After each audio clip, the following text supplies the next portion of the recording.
Welcome to Nugget 55 with Steve Groman. Okay, this one will be even more different than our different ones. This is actually our first Facebook Live. It isn't great quality, but the information I think you will find interesting. It explains how we were almost to our meetings up in the Pacific Northwest. We're actually in California, and we're turned around because of the COVID virus.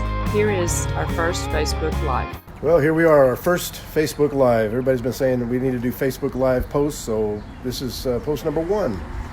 So this is all new to us. If we mess up, forgive us. We don't know what we're doing. But we wanted to touch base and check in with some people. Well, we wanted to tell you that we were in California trying to gather nuggets for you and decided we better leave California and head east. And we got to I-10 in San Bernardino, and now we have wound up in San Antonio area.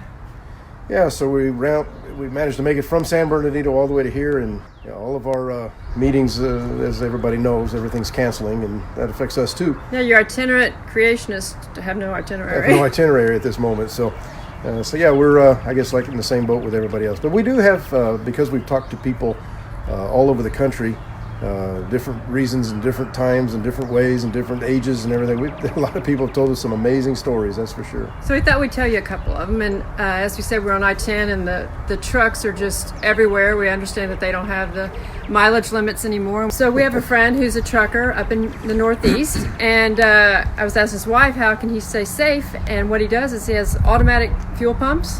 And he just has to unhook his trailer with his gloves. And when he goes to do a delivery, they undo the back. They take out the freight, they lock him back up, and he hooks his trailer up and goes on back on to his station. And so that's really great. I mean, he doesn't even have to interact with anyone. One group said that there was the children are going to school still so they can have lunches, which I guess is good. You have to have lunch, but she was kind of concerned that can't these people feed their own kids, kind of a thing, which, we understand both sides of that coin, but this is all new territory for everybody. So one thing we do know, we don't need to have fear. A lot of people, even in church, are panicking.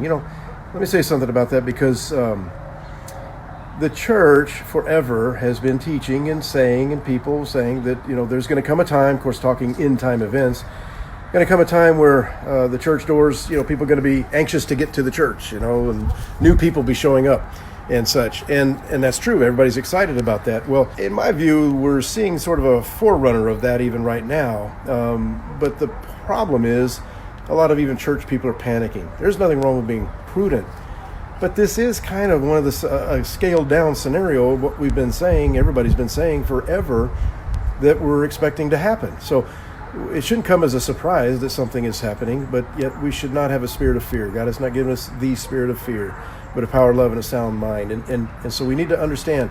And we actually have some neat testimonies and things that people have told us about that also. Yeah, we have some friends in Hawaii that were in line at Costco, and their older teenage son, he had made up cards from the church with their phone number on it, and was handing the cards out to everyone in line saying, hey, if you need prayer or get scared or concerned, give us a call and we'll pray with you and talk to you. And so we thought, that's an awesome idea. There's a witness. Now that's really cool. Here's a person that is actually using the event to reach people, total strangers. He's going up to them, and if we can pray for you, here's our phone number. We'll pray for you. I bet their phone's going to ring off the wall.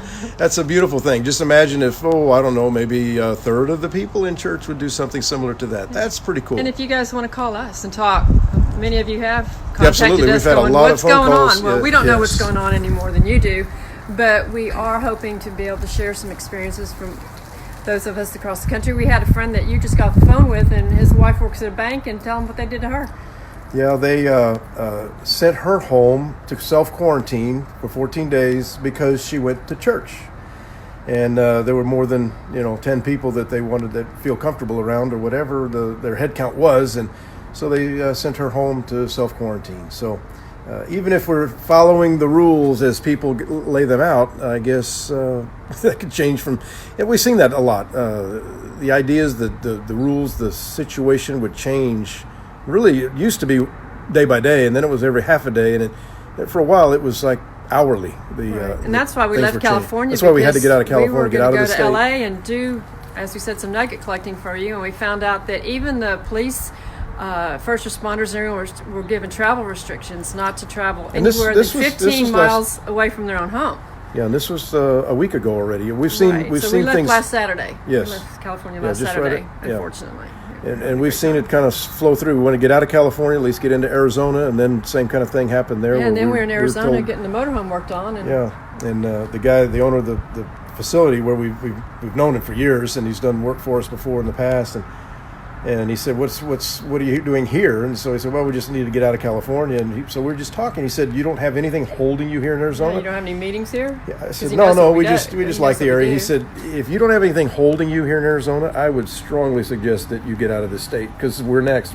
It's getting that way here. And, he deals with over-the-road truckers all the time, and here's the chatter of what's been going on. So we did. We packed up right then. We weren't planning on leaving there, but all right, so if it's getting this bad, we're going to drive the 1,000 miles it takes to get all the way to San Antonio, at least get into our home state area. So anyway. All right. Well, we'll get back with you maybe tomorrow with some more. And if any of you have an interesting story or tidbit that you can call us or text us and tell us so that we can just help spread the word of what's going on in our lives all across the nation, because we love all you and we appreciate Absolutely. you all, and we appreciate your prayers too. We do appreciate your prayers, and we appreciate the communication overall. Love you guys. Thank you. Bye. Thank you for those of you who have been watching our Facebook Lives and supporting us in that way. And we want to thank those of you who have supported us financially during this really rough time for us. We are supposed to be doing meetings in Oregon and Washington over the next month or two, but all those meetings have been canceled, which means no finance. If you can help us, we certainly appreciate it. If you can't help us financially, we appreciate your prayers, telling people about our social media, our Facebook pages, and this YouTube channel. Help us spread the word during these different times in the United States. Thank you.